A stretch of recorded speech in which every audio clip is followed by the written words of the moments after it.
What if the place we think of as the last frontier of human habitation was actually the first?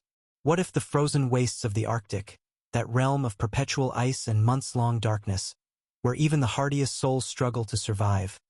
What if those hostile expanses once cradled the earliest stirrings of human civilization, long before the pyramids rose from Egyptian sands, long before the first cities emerged in Mesopotamia, long before we carved our stories into stone? Before we descend into this inquiry together, if you find yourself drawn to the kind of history that refuses to sleep quietly in textbooks, the kind that whispers from beneath layers of ice and myth, go ahead and subscribe. Not out of habit, but because you're someone who listens for what the orthodox narrative leaves unspoken. And tell me, as we begin this journey together, where are you listening from tonight? What corner of the world holds you as we venture into the cold? There exists a fundamental contradiction at the heart of our understanding of human origins. We've been taught, with the certainty of established fact, that humanity's story began in warmth. Africa, they tell us, the sun-baked cradle, the tropical origin from which our ancestors slowly, painstakingly migrated outward, gradually adapting to cooler climates, eventually, tens of thousands of years later, reaching the frozen extremities of the habitable world. The Arctic, in this telling, represents humanity's final achievement, the last place we conquered, the ultimate demonstration of our adaptability. Only after millennia of cultural and technological development could we possibly survive in such an unforgiving environment. The timeline is clear, the evidence seemingly unambiguous. The far north is recent in human history, occupied only within the last 15 to 20,000 years at the earliest. And yet there are whispers emerging from the ice. Fragments of evidence that don't quite align with this comfortable narrative. Anomalies that persist despite our attempts to explain them away. Traces of human presence appearing in places and times where, according to everything we think we know, they simply cannot be. The Arctic is melting. That's not a political statement. It's a geological fact with archaeological implications we're only beginning to comprehend. As temperatures rise and ancient ice retreats, the land beneath is being exposed for the first time in tens of thousands of years. And what's emerging from that ice is complicated. Structures that appear too regular to be natural formations. Organic materials that carbon date to periods when the Arctic should have been locked beneath kilometers of glacial ice. Tool assemblages that speak not of desperate survival but of established occupation. Evidence that challenges every model we've constructed about when and how humans could have survived in the far north. The conventional explanation is straightforward. These are outliers, misinterpretations, contaminated samples, natural formations that coincidentally resemble human construction. Each discovery is treated in isolation, examined, catalogued, and ultimately filed away as an interesting anomaly that doesn't fundamentally alter our understanding. But what if we're looking at this backwards? What if the anomalies aren't exceptions to the rule but evidence of a rule we haven't yet acknowledged? Consider the basic premise. The Arctic is hostile to human life. This seems self-evident. The cold alone should make permanent habitation impossible for a species that evolved in tropical heat.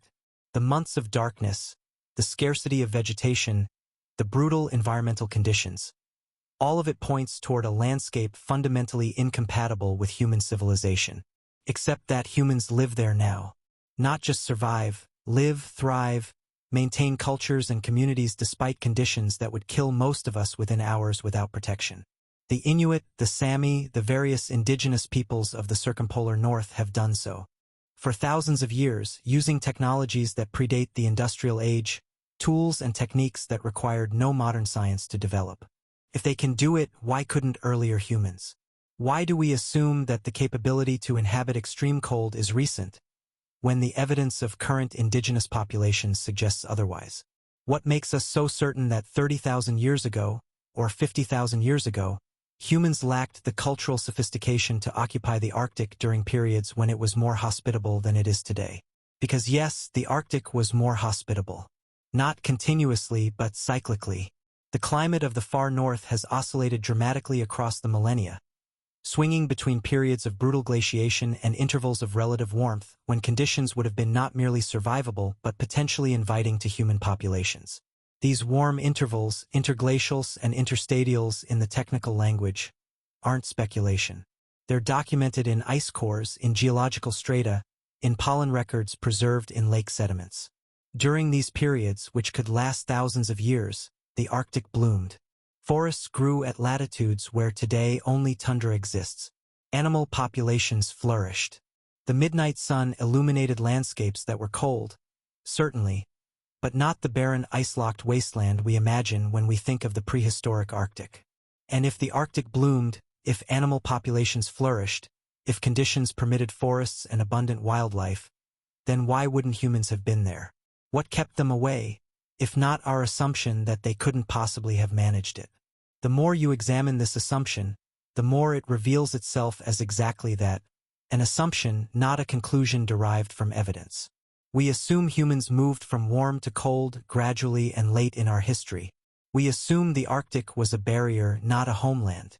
We assume that absence of evidence equals evidence of absence, even in regions where evidence would be systematically destroyed by advancing and retreating ice sheets. That last point deserves emphasis. The Arctic is perhaps the most efficient eraser of archaeological evidence on the planet. Ice sheets kilometers thick advance during glacial periods, scouring the landscape down to bedrock, grinding everything to powder, bulldozing any trace of human occupation into oblivion. When the ice retreats, millennia of meltwater further erode and scatter whatever might have survived.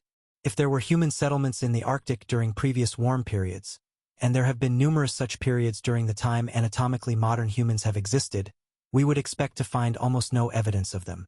The geological processes alone would ensure their erasure. So the absence of extensive archaeological sites in the Arctic proves nothing about whether humans were there. It proves only that ice is an exceptionally thorough destroyer of history. But destruction is never complete. There are always fragments that survive, anomalies that persist, traces that emerge when the ice finally releases its grip. And those traces are beginning to accumulate. In Siberia, a shepherd stumbled upon a skull eroding from a riverbank in 2018. Nothing unusual in that. Rivers expose old bones constantly.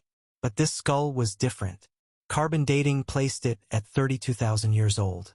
Its location placed it at a latitude that, according to our models, should have been buried under ice or at minimum too cold for human habitation during that period. The skull wasn't alone. Around it, also emerging from the permafrost, were worked implements, carved bone, tools that spoke of sophistication, of cultural development, of people who weren't simply passing through but living there, developing technologies suited to their environment. The discovery was noted, published, filed away. An anomaly, interesting but not paradigm-shifting. The models held, but the anomalies keep coming. In Alaska, beneath layers of permafrost that hasn't melted in recorded history, researchers have found structures, arrangements of stones and preserved wood that appear too regular, too purposeful to be natural. The dating is controversial, the interpretation disputed, but the structures themselves are undeniable. In Norway, deep in caves that were supposed to be inaccessible during the last ice age, tools have been found that carbon date to 40,000 years ago. The standard explanation is contamination, misinterpretation of the stratigraphy, errors in dating. But the tools are there. Physical objects, carefully crafted, discovered exactly where they shouldn't exist if our timeline is correct. On the floor of the Arctic Ocean, sonar surveys have revealed formations that resist easy classification. Linear arrangements that could be geological but could also be structural. Raised areas that resemble artificial mounds. Depressions that might be natural or might be the remnants of excavation. All sitting at depths consistent with ancient coastlines from periods when sea levels were lower, when what's now ocean floor was dry land. These formations remain uninvestigated. Underwater archaeology in the Arctic Ocean would be one of the most technically challenging and expensive projects imaginable. But more than that, there's a reluctance to investigate seriously because of what might be found. Better to note them as curiosities, as geological features of uncertain origin, than to commit resources to exploration that might upend everything. Because that's what we're really dealing with here. Not a lack of evidence, but an unwillingness to follow evidence that points in uncomfortable directions. The scientific method supposedly demands that we follow data wherever it leads, but in practice, we have powerful institutional and psychological resistance to conclusions that would require fundamental revision of established models. The Arctic hypothesis is one such uncomfortable conclusion. If humans occupied the Arctic during previous warm periods, if they developed cultures there, if they were forced south by climate change rather than gradually migrating north from southern origins, then much of what we've built our understanding of human history upon requires reconsideration. Not just the timeline, though that would need revision. Not just the direction of migration, though that would need rethinking. But the entire framework of human cultural development, the assumptions about what early humans were capable of, the narratives we've constructed about progress from primitive to sophisticated, from simple to complex. What if that narrative has it backwards? What if sophistication came first, in forms we don't recognize because we're not looking for them? What if what we call the beginning of civilization was actually a remembering, a restoration of something older that had been lost to climate catastrophe? These questions sound speculative, perhaps even fantastic, but they're grounded in observable phenomena. The climate record shows repeated periods of Arctic habitability. The genetic record shows patterns of human dispersal that are more complex than simple southward migration. The linguistic record preserves traces of Arctic conditions in language families that supposedly developed in temperate regions. The mythological record, across multiple cultures separated by oceans and millennia, speaks of northern homelands predating recorded history. Each line of evidence examined alone can be explained away. Genetic patterns can be reinterpreted. Linguistic traces dismissed as borrowings or coincidences. Myths treated as imagination untethered from historical reality. Archaeological anomalies explained as misidentification or contamination. But when you bring them together, when you allow the different disciplines to speak to one another rather than remaining isolated in their separate domains, a pattern emerges.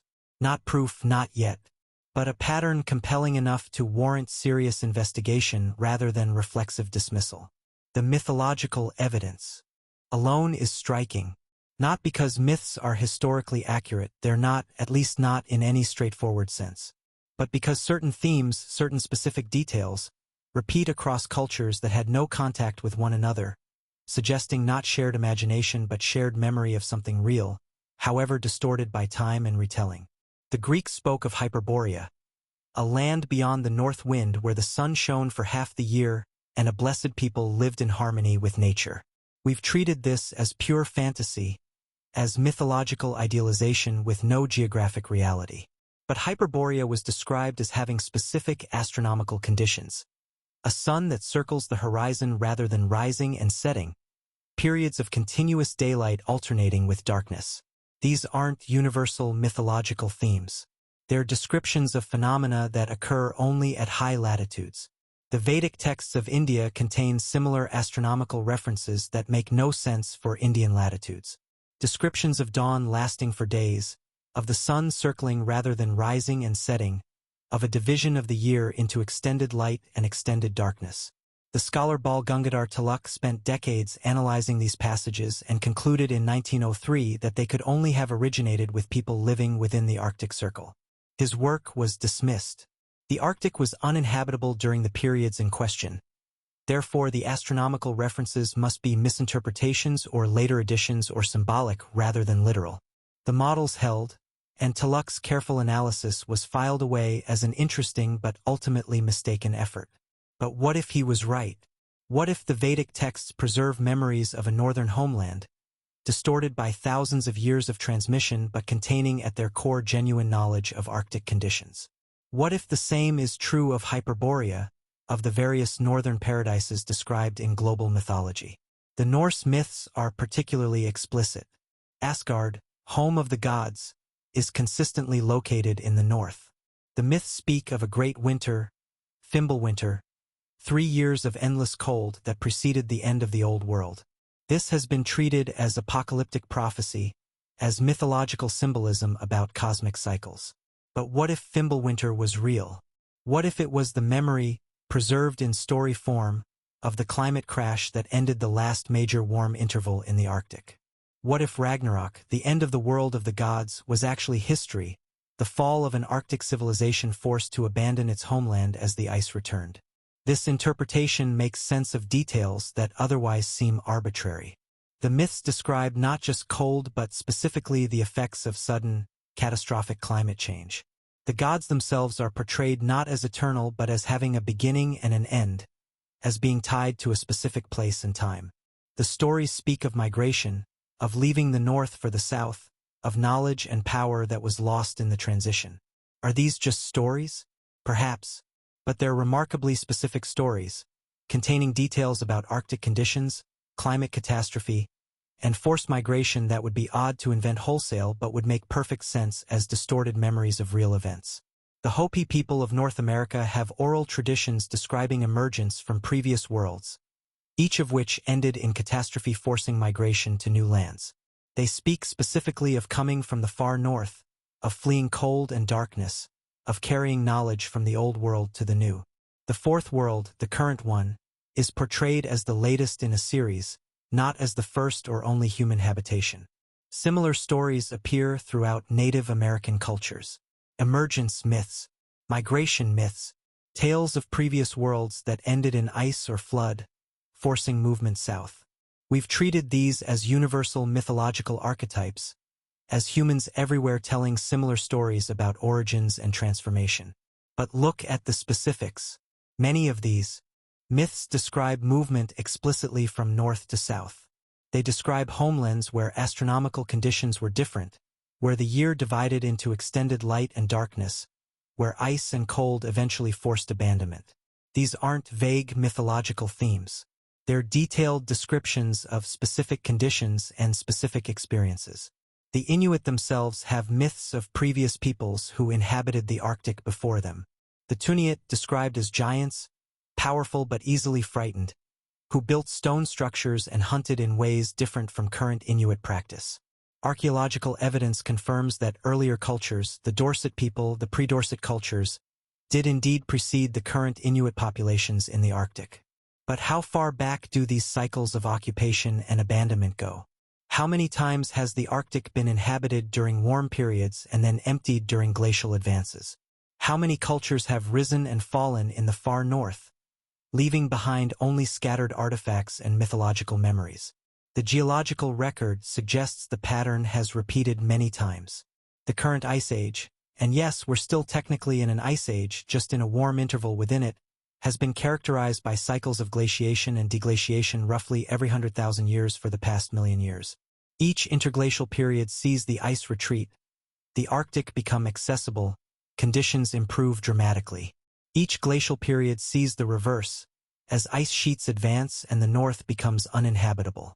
Our species, Homo sapiens, has existed for approximately 300,000 years. That means we've lived through multiple complete cycles of glaciation and deglaciation. We've experienced previous interglacial periods, times when the Arctic was as accessible as it is now or more so. Yet we assume, based largely on absence of evidence from a region where evidence would be systematically destroyed, that we never occupied those northern regions during previous warm periods. Does that assumption make sense?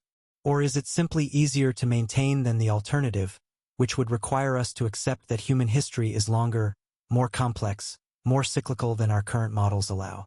The genetic evidence, when examined without presupposing direction of migration, is fascinating. We tend to think of human genetic diversity as highest in Africa, diminishing as you move away from the presumed origin point. This is true at the broadest scale. But within Eurasia, the patterns are more complex.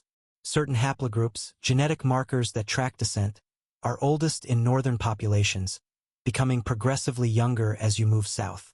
This is backwards from what you'd expect if populations moved from south to north.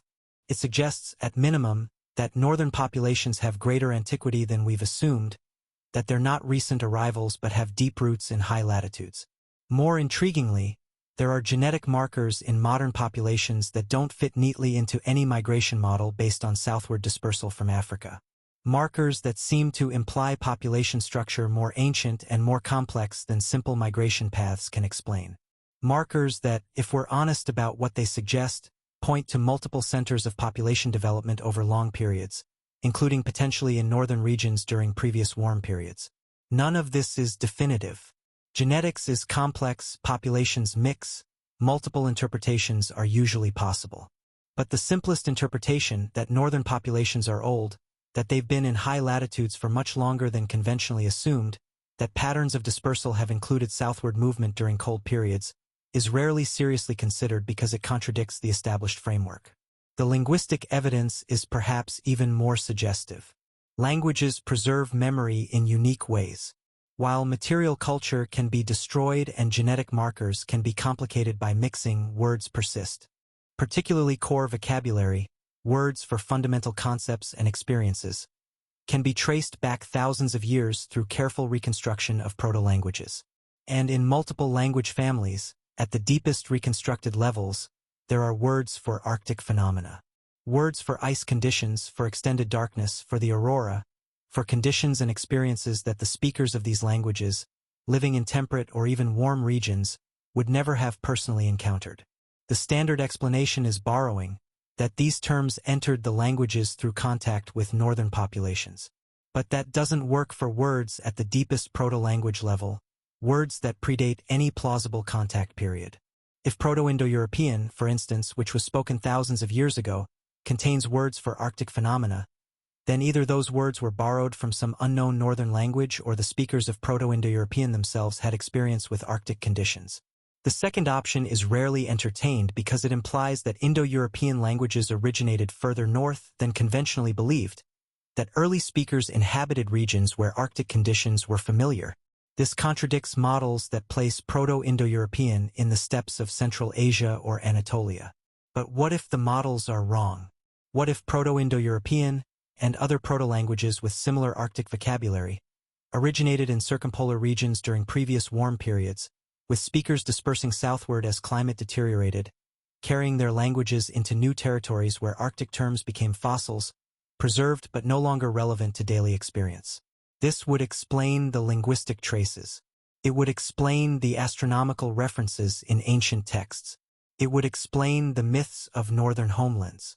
It would tie together multiple independent lines of evidence that currently sit uncomfortably in separate disciplines, each explained away in isolation but never synthesized into a coherent alternative narrative. That synthesis is what's missing. Not more evidence, though more evidence would certainly be welcome. What's missing is a willingness to look at the accumulated evidence across disciplines and ask whether the pattern it suggests might be real rather than assuming it must be a collection of unrelated anomalies.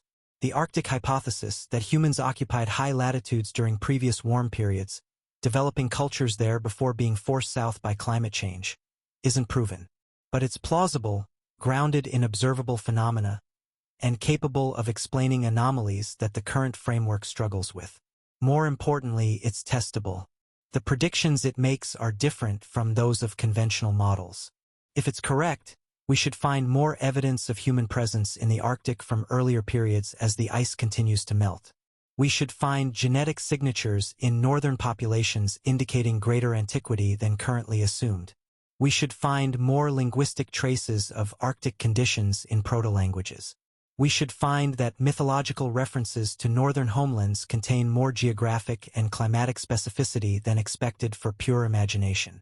And we do find these things. Consistently, the evidence continues to accumulate. Each new discovery is treated as an isolated anomaly, but the anomalies are forming a pattern. At what point does a pattern of anomalies become data that needs to be integrated into our models rather than explained away? At what point do we accept that our framework might be incomplete, that human history might be longer and more complex in the Arctic than we've assumed? That point should be now. The evidence warrants serious investigation, not reflexive dismissal. The Arctic is melting, exposing landscapes that haven't seen daylight in tens of thousands of years. This is a unique moment in human history, a window of opportunity to discover what's been hidden, to document what's emerging before it. Degrades in the sudden exposure to warmth and light. But that window is closing. Organic materials that have been preserved in permafrost for millennia decompose rapidly once exposed. Archaeological sites erode. The evidence that could answer these questions is being simultaneously revealed and destroyed, visible for just a brief span of years before it's lost forever. We're standing at a threshold. On one side is the comfortable certainty of established models, the familiar narrative of human origins and dispersal that we've taught for generations. On the other side is uncertainty, the possibility that we've been wrong about something fundamental, that human history in the Arctic is far older and more complex than we've imagined. Crossing that threshold requires courage. Not physical courage but intellectual courage, the willingness to question deeply held assumptions, to investigate seriously even when the implications are uncomfortable, to follow evidence wherever it leads even if it leads somewhere we didn't expect. The history of science is full of such moments. Continental drift was dismissed for decades because geologists couldn't imagine how continents could move. The idea that extinction was possible was ridiculed before the fossil record made it undeniable. Plate tectonics, now fundamental to geology, was considered fringe science within living memory. We look back at those historical examples and wonder how intelligent people could have been so resistant to evidence. But we're no different. We have our own blind spots, our own assumptions that feel like facts, our own resistance to conclusions that would require us to revise fundamental understanding. The Arctic hypothesis is encountering that resistance now. Each piece of evidence is examined in isolation and found wanting because no single piece is definitive. The mythological evidence is dismissed as imagination. The linguistic evidence is explained as borrowing. The genetic evidence is reinterpreted within existing frameworks. The archaeological anomalies are treated as errors or contamination. But what if we're wrong? What if the accumulated weight of evidence, across multiple independent disciplines, is pointing toward something real? What if our certainty about the recency of Arctic occupation is based not on evidence but on assumptions we've never properly examined? Consider what we're really claiming when we say the Arctic was uninhabitable during previous interglacial periods. We're claiming that humans, who have proven capable of surviving in every terrestrial environment from equatorial rainforest to high-altitude plateau to scorching desert, were somehow unable to inhabit the Arctic during periods when it was demonstrably more hospitable than it is today. The Inuit inhabit the Arctic now, using technologies that predate industrialization. They use clothing made from animal skins, tools fashioned from bone and stone, temporary shelters constructed from ice. These are not high-tech solutions.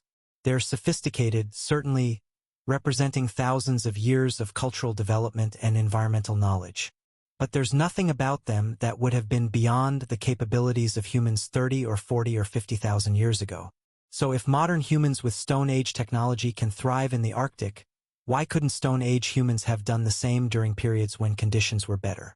What's the actual barrier beyond our assumption that they didn't? The assumption itself rests on absence of evidence. But as we've established, absence of evidence in the Arctic is expected, not anomalous. Glacial processes destroy archaeological sites. Permafrost locks away what little survives. The archaeological record of the Arctic is necessarily fragmentary, incomplete, biased toward the most recent periods. We wouldn't conclude that humans never lived in other regions based on similar absence of evidence. If a region has been subject to intensive erosion or volcanic activity or sea level change, we accept that the archaeological record will be sparse and work with what we have. But in the Arctic, absence of evidence is treated as evidence of absence, as proof that humans weren't there rather than as the expected result of geological processes that destroy evidence. This is circular reasoning. We assume humans weren't there because we don't have extensive evidence, and we dismiss the evidence we do have because we assume humans weren't there. The logic eats itself, creating a closed system where disconfirming evidence is impossible because anything that might disconfirm the assumption is explained away as error or anomaly. Breaking out of that circular logic requires a shift in perspective. Instead of asking, can we prove humans were in the Arctic during previous warm periods? We should be asking, can we prove they weren't? The burden of proof shifts. Absence of evidence isn't sufficient. We need actual evidence of absence, positive evidence that the Arctic was unoccupied, not just lack of evidence of occupation.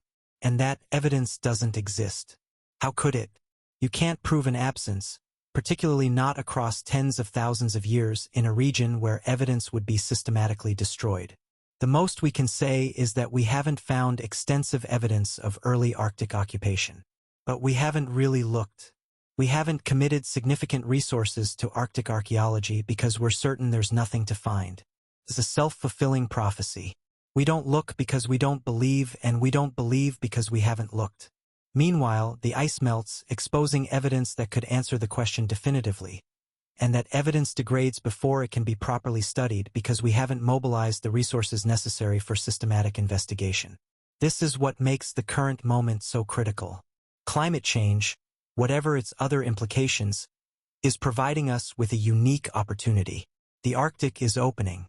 Landscapes locked beneath ice for millennia are being exposed. Archaeological sites preserved in permafrost are becoming accessible. We have perhaps a few decades, maybe less, to document what's emerging before it's lost to erosion and decomposition. If we miss this window, if we fail to investigate seriously while the evidence is available, future generations will look back in disbelief. They'll ask how we could have had access to evidence that might have transformed our understanding of human history and chosen not to pursue it because it contradicted our preconceptions.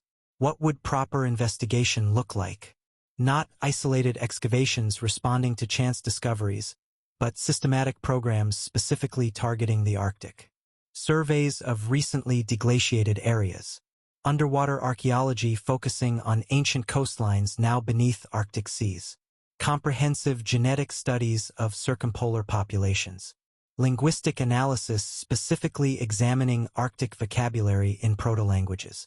Re-examination of mythological traditions, treating them as potential historical sources rather than pure fantasy. None of this requires technology we don't have. The methods exist. The expertise exists.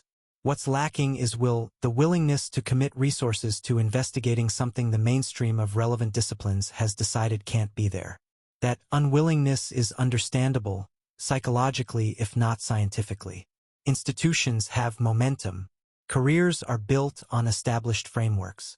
Textbooks embody decades of consensus. Challenging that consensus is professionally risky, potentially career-damaging for younger scholars. Exhausting even for established ones who have the security to take risks. But someone has to do it. Some scholars, some institutions, some funding bodies need to be willing to support investigation of unpopular hypotheses, particularly when those hypotheses are based on observable phenomena rather than pure speculation. The Arctic hypothesis isn't wild speculation. It's a reasonable interpretation of available evidence consistent with what we know about climate history, human adaptability, and the limitations of the archaeological record in glaciated regions. It deserves to be tested rigorously, not dismissed reflexively. And the testing needs to happen now while evidence is emerging before the window closes. The Arctic secrets are becoming briefly visible in the transition between ice and open land. If we wait, if we insist on more evidence before committing to investigation, we'll miss the opportunity to gather that evidence. This is the paradox we face. We want certainty before we commit resources, but certainty requires resources to gather evidence.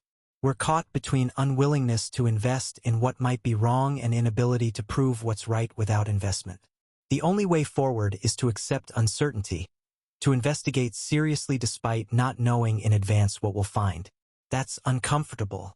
We prefer to know outcomes before beginning. But that's not how discovery works. Every major advance in knowledge has required someone to investigate what conventional wisdom said wasn't there or couldn't be true. Continental drift, evolution, plate tectonics, the expansion of the universe, germ theory. Each of these seemed wrong, even ridiculous, until someone was willing to follow evidence that contradicted consensus. The Arctic hypothesis might be wrong. It might turn out that humans really didn't occupy high latitudes until recently, that the anomalies really are just anomalies, that the mythological and linguistic evidence really is coincidence or misinterpretation. If so, rigorous investigation will demonstrate that we'll shore up the conventional model by eliminating alternatives. But it might be right, and if it's right, the implications are profound. Not just for understanding human history, though that alone would be significant, but for understanding human capability, human adaptability, human cultural development across timescales longer than recorded history. If humans did occupy the Arctic during previous warm periods, if they developed sophisticated cultures there, if they were forced to abandon those cultures and migrate south when climate changed, then we carry within us the legacy of populations who survived planetary-scale climate catastrophe. We carry genetic, linguistic, and cultural traces of adaptations to extreme environments and successful navigation of climate transitions that dwarf anything in recorded history.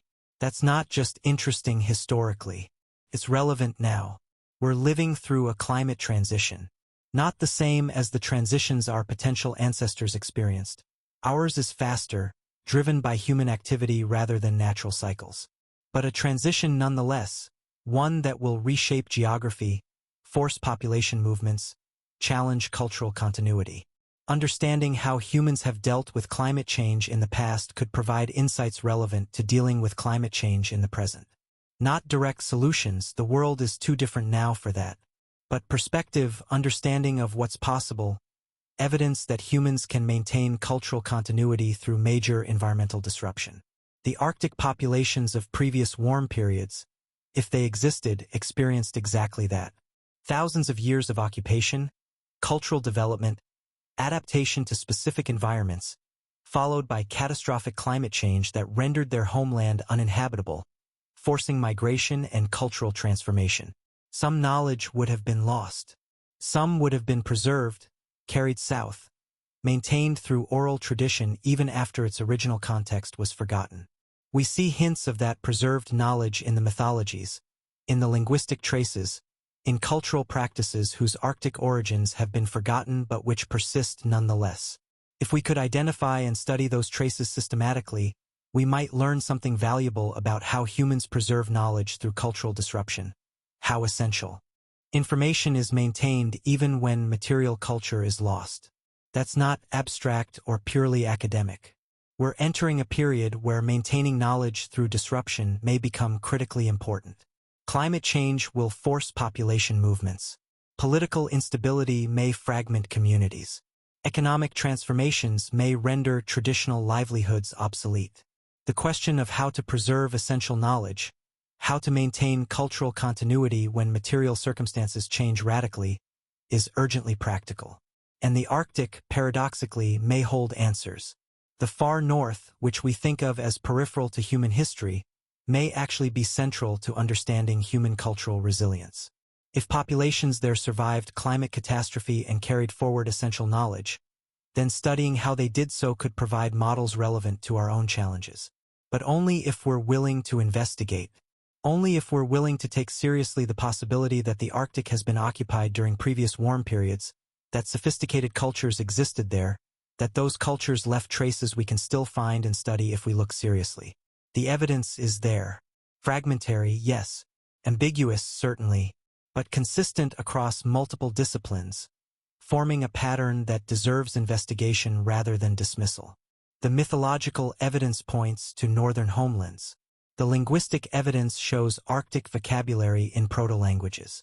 The genetic evidence suggests northern populations have greater antiquity than assumed. The archaeological evidence keeps producing anomalies, sites and artifacts that appear too early, too far north, too sophisticated for their supposed context. Each line of evidence can be explained away in isolation.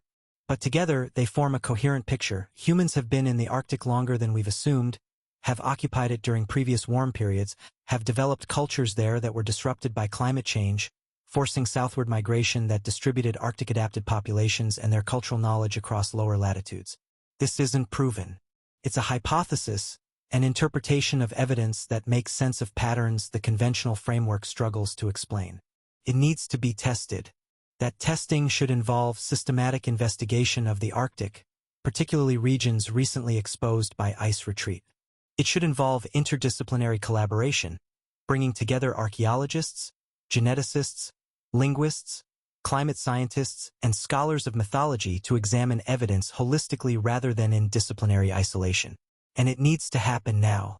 The window is open but closing. Every year of delay is evidence lost, sites degraded, opportunities missed. The Arctic is giving us a chance to see what it's hidden. We can take that chance or watch it pass. But we can't do both. We can't wait for more certainty and also seize the opportunity while it exists. This requires intellectual courage. Not recklessness, not abandoning scientific rigor, but willingness to investigate seriously even when the implications are uncomfortable, even when challenging established narratives, even when outcomes are uncertain. That's what science is supposed to be, a method for discovering truth, not a system for defending established beliefs. The truth about human occupation of the Arctic during previous warm periods is discoverable. The evidence exists, is emerging, is briefly accessible before being lost. Whether we discover it depends on whether we're willing to look, to commit resources, to take seriously the possibility that we've been wrong about something we thought we understood. That willingness seems to be emerging slowly in some quarters. A few archaeologists are taking Arctic anomalies seriously. Some geneticists are examining northern populations with fresh eyes. Linguists are beginning to acknowledge the puzzle of Arctic vocabulary in proto-languages. The edges of the established framework are beginning to fray as the evidence accumulates. But it's not enough, not yet. Not while the evidence degrades and the window closes. What's needed is a collective shift, an acknowledgement that the Arctic might hold secrets about human history that are worth pursuing vigorously, that deserve the resources and attention we've devoted to other regions and other questions. The Arctic deserves to be treated not as peripheral but as potentially central to human history. Not as a recent frontier but as possibly an ancient homeland. Not as a place empty of history but as a place where history has been hidden by ice and is now, briefly, becoming visible again. Can we make that shift? Can we overcome our preconceptions, our institutional inertia, our psychological resistance to revising fundamental assumptions? Can we commit to investigating the Arctic seriously while the evidence is available? The answer will determine whether future generations look back on this period as a time when we learned something profound about human history or as a time when we had the opportunity to learn and chose not to take it. The ice melts. The evidence emerges. Time passes. The choice is ours, but only briefly. Soon the window will close. The evidence will be lost. And we'll be left with only the questions, the anomalies, the hints that something important was there, but that we never quite managed to investigate properly before it was gone. That would be a tragedy. Not just for knowledge, though the loss of knowledge is tragedy enough, but for our self-understanding, our sense of who we are and where we've been. The Arctic might hold evidence that humans have been here before, that we've built sophisticated cultures and lost them to climate change, that we've survived planetary-scale disruption and carried forward essential knowledge through generations of upheaval. If that's true, knowing it could change how we think about ourselves, about our history, about our capacity to deal with change. It could provide perspective that's desperately needed as we face our own climate crisis, our own period of disruption and transformation. But only if we look, only if we investigate, only if we're willing to challenge our assumptions and follow evidence wherever it leads. The Arctic waits, patient as ice, indifferent to our theories and models. It holds what it holds, reveals what the climate forces it to reveal, keeps secret what remains locked beneath ice and permafrost. It doesn't care whether we investigate or not, whether we discover its secrets or let them degrade undocumented. But we should care, because those secrets are ours, human secrets, the story of where we've been and what we've done and how we've survived. They're written in ice and bone and stone, in genetic markers and linguistic fossils and mythological fragments. Written in a language we're just learning to read, if we're willing to make the effort. The effort is considerable. Arctic archaeology is difficult, expensive, physically demanding. Genetic analysis requires sophisticated techniques and careful interpretation. Linguistic reconstruction is painstaking. Mythological analysis is controversial, always at risk of seeing patterns that aren't there, of overinterpreting stories that might be pure imagination. But difficult isn't impossible. Expensive isn't prohibitive. The methods exist. The expertise exists. What's needed is will, the willingness to commit resources to investigating something that challenges established understanding, the courage to publish findings that will be controversial, the patience to do careful work even when quick certainty would be more comfortable. Some scholars are doing this work already, often in isolation, often facing skepticism from mainstream colleagues. They deserve support, encouragement, resources to continue. Their work, piece by piece, is building the case that the Arctic hypothesis deserves serious consideration, that the anomalies form a pattern worth investigating systematically rather than explaining away individually. That systematic investigation is what's missing. Individual discoveries are made, published, and filed away. But there's no coordinated program specifically targeting the question of early Arctic occupation. No major funding initiative bringing together archaeologists, geneticists, linguists, and climate scientists to examine the question holistically. No institution making this a priority, committing sustained resources to investigation. Why not? Partly because the hypothesis is controversial and institutions are risk-averse. Partly because the evidence is fragmentary and we prefer clear answers to messy ambiguity. Partly because the implications are uncomfortable and we'd rather not confront the possibility that we've been fundamentally wrong about something important. But mostly because we haven't made the case compellingly enough. The evidence exists across multiple disciplines, but it remains largely segregated. Archaeologists publish archaeological findings. Geneticists publish genetic data. Linguists publish linguistic analyses. Mythology scholars publish mythological interpretations. Each discipline examines its piece of the puzzle in isolation, without sufficient cross-disciplinary synthesis. What's needed is someone, or better, some group, to bring it all together, to make the case that the accumulated evidence across disciplines points consistently toward early Arctic occupation during previous warm periods, to argue compellingly that this hypothesis deserves systematic investigation. Not because it's proven, but because it's plausible based on observable phenomena and capable of being tested. That case is beginning to be made in books and articles that attempt to synthesize across disciplines. But it hasn't yet broken through into mainstream consciousness, hasn't yet convinced major institutions to commit significant resources. The Arctic hypothesis remains fringe, interesting to some specialists but not yet accepted as deserving the kind of sustained, systematic investigation that could actually resolve the question. That needs to change. The question is too important, the evidence too suggestive, the window of opportunity too brief to allow the Arctic hypothesis to remain marginalized. Whether it's ultimately correct or not, it deserves to be tested rigorously. And that testing needs to happen now while evidence is emerging, before the ice completely melts and the evidence is lost to erosion and decomposition.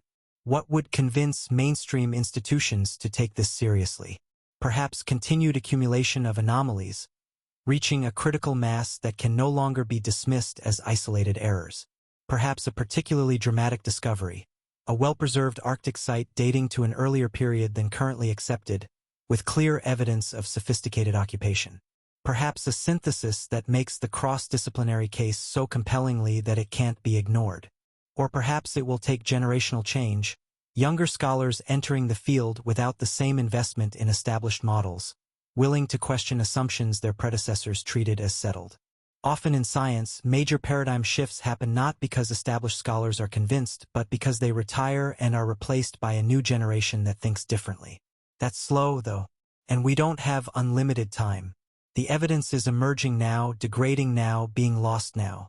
Waiting for generational change means losing the opportunity to investigate while the evidence exists. So what can be done? How can the Arctic hypothesis move from fringe to mainstream, from interesting speculation to seriously investigated research program? Advocacy is part of it. Scholars who find the evidence compelling need to make the case publicly, not just in academic journals but in venues that reach broader audiences. Books, documentaries, public lectures, media interviews, all the ways that ideas spread beyond specialist communities into wider consciousness. Funding is critical. Even scholars who find the hypothesis interesting may not be able to pursue it without resources. Arctic research is expensive. Genetic studies require laboratory access and sophisticated equipment. Interdisciplinary collaboration requires coordination and support. Someone needs to provide funding specifically for investigating early Arctic occupation, creating opportunities for scholars to work on this question without sacrificing career advancement. Institutional support matters. Universities, research institutes, museums, these institutions shape what questions get investigated by hiring scholars, funding projects, hosting conferences, publishing results. A single major institution deciding to make Arctic origins a priority could catalyze the field, providing the critical mass needed for sustained investigation. And perhaps most importantly, attitude shifts are necessary. The scientific community needs to move from treating Arctic anomalies as errors to be explained away to treating them as data to be investigated. Each discovery of tools or structures or organic remains in contexts supposedly too early or too far north should be seen as interesting and worth following up, not as an anomaly to be dismissed. That shift is psychological as much as evidential. It requires letting go of certainty, accepting that our understanding might be incomplete, being comfortable with questions that don't have immediate answers. These are difficult things for individuals and institutions that value expertise and authority. But they're necessary for discovery. The history of science shows repeatedly that major advances come from questioning what everyone knows to be true, from investigating what common sense says can't be right, from taking seriously the observations that don't fit established models. The Arctic hypothesis is exactly that kind of challenge. It contradicts what we've taught about human origins and dispersal. It implies that our timeline is wrong, our understanding of early human capabilities is too limited, our models of cultural development are oversimplified. It's uncomfortable, not because the evidence is weak but because the implications are far-reaching. But discomfort isn't a reason to dismiss evidence. It's a reason to examine it more carefully, to understand what it's really saying, to distinguish between discomfort caused by bad evidence and discomfort caused by good evidence that challenges our preconceptions. The evidence for early Arctic occupation is good evidence. Not definitive, not overwhelming, but good. Consistent across multiple disciplines. Based on physical observations, not speculation. Capable of explaining patterns that the conventional framework struggles with. It deserves to be taken seriously, investigated systematically, tested rigorously. Will that happen? Will the institutions and individuals who control resources and shape research agendas decide that the Arctic hypothesis deserves serious investigation? Or will it remain marginalized, an interesting idea that never quite breaks through into mainstream research programs? The answer depends partly on factors beyond any individual's control, institutional inertia, funding priorities, generational dynamics. But it also depends on choices scholars make, arguments they present, evidence they gather, cases they build. Every archaeologist working in the Arctic who documents anomalies carefully contributes. Every geneticist who examines northern populations without presupposing recent arrival contributes. Every linguist who takes seriously the puzzle of Arctic vocabulary in proto-languages contributes. Every mythology scholar who treats northern homeland myths as potentially historical rather than purely imaginary contributes. Individually, these contributions might seem small, but collectively, they're building a case that's becoming harder to dismiss. The evidence is accumulating. The anomalies are multiplying. The pattern is becoming clearer. At some point, the weight of evidence will become compelling enough that mainstream institutions will have to take notice. That point might be soon, or it might be decades away. But it's more likely to come sooner if scholars working on these questions can coordinate, can synthesize their findings across disciplines, can make the case to funding bodies and institutions that this question deserves sustained, systematic investigation. The Arctic is melting. Evidence is emerging. The window is open. Whether we seize the opportunity depends on choices made in the next few years. Funding decisions, research priorities, institutional commitments, individual career choices. Small decisions in themselves, but collectively capable of determining whether we discover something profound about human history or whether we let the opportunity pass. What's at stake? Understanding, self-knowledge, perspective on our capacity to adapt and survive through major disruption. Evidence that we've been here before, that we've faced climate catastrophe and endured, that we carry within us the legacy of populations who built and lost and rebuilt across timescales longer than recorded history. That's worth pursuing. That's worth the resources, the effort, the discomfort of challenging established models. Because if the Arctic hypothesis is right, it changes everything.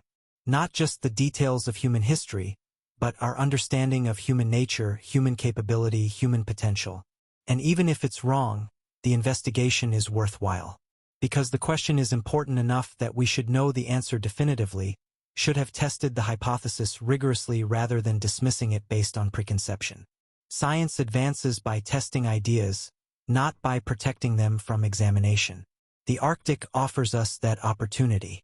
It's revealing evidence that was hidden, making testable what was previously only speculation, providing data that can definitively answer questions about early human occupation of high latitudes. We can investigate seriously, or we can watch the evidence degrade while insisting on more certainty before committing to investigation. Those are the choices. There's no middle ground. No way to wait and see without losing the evidence we'd need to see clearly. The ice is melting. The clock is running. The decision point is now. What will we choose? Will we be remembered as the generation that took the opportunity, that investigated seriously despite uncertainty, that was willing to challenge fundamental assumptions in pursuit of truth? Or as the generation that had access to transformative evidence and chose not to pursue it because it was uncomfortable, because it contradicted what we'd been taught, because investigation was difficult and outcomes uncertain? The answer isn't predetermined. It depends on actions taken, decisions made, resources committed. It depends on whether enough scholars, institutions, and funding bodies decide that the Arctic hypothesis deserves serious investigation, that the question is important enough to pursue vigorously even without certainty about outcomes. That decision should be easy. The evidence exists. The methods exist. The window is open. The question is important, potentially transformative for our understanding of human history. Investigation is clearly warranted, clearly timely, clearly achievable with existing technology and methods. Yet the decision hasn't been made, not at the institutional level necessary for systematic investigation. Individual scholars are working on pieces of the puzzle, but there's no coordinated program, no major commitment of resources, no widespread acknowledgement that this is a priority question deserving sustained attention. Why not? The reasons are complex, ranging from institutional conservatism to resource constraints to honest disagreement about how to interpret ambiguous evidence. But underlying all of them is a simpler dynamic. We're more comfortable defending what we know than exploring what we don't. The conventional narrative about human origins and dispersal is comfortable. It's familiar, well-established, taught in every textbook.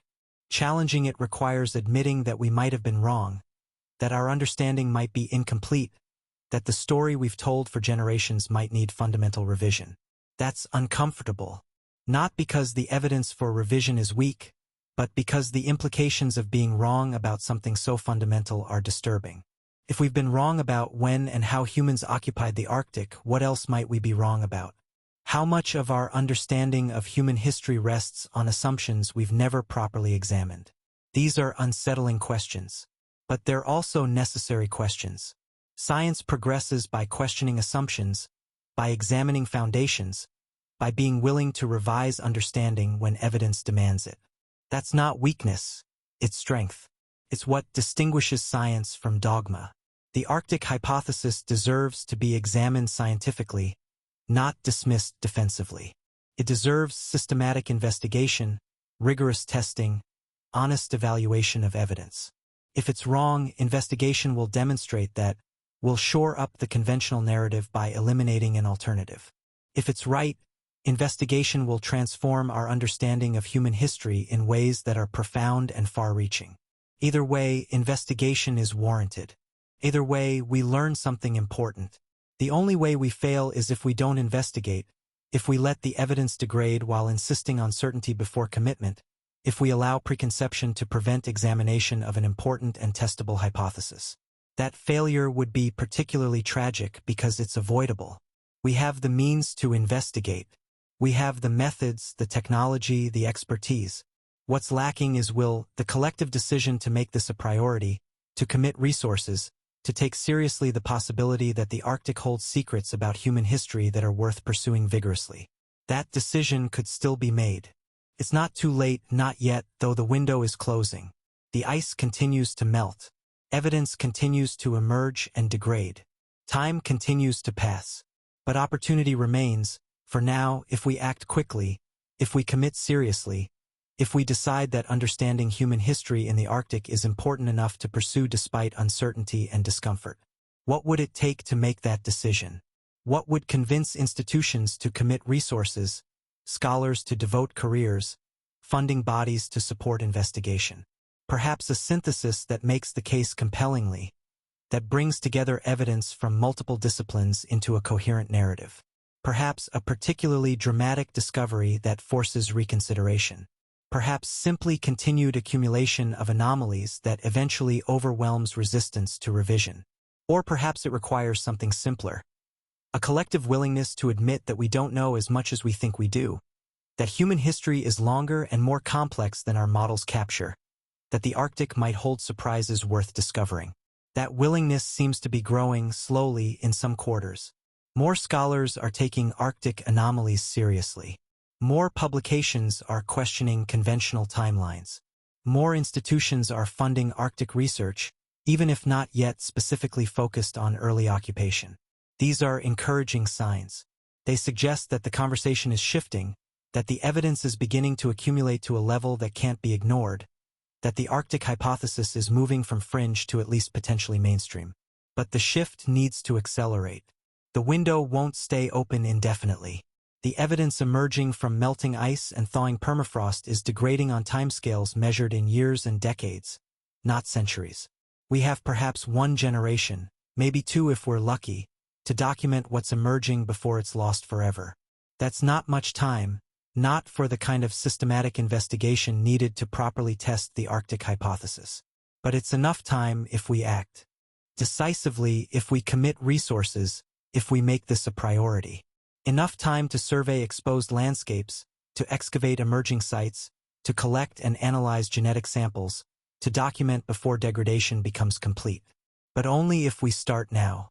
Only if we stop waiting for more certainty and accept that investigation itself is how certainty is achieved.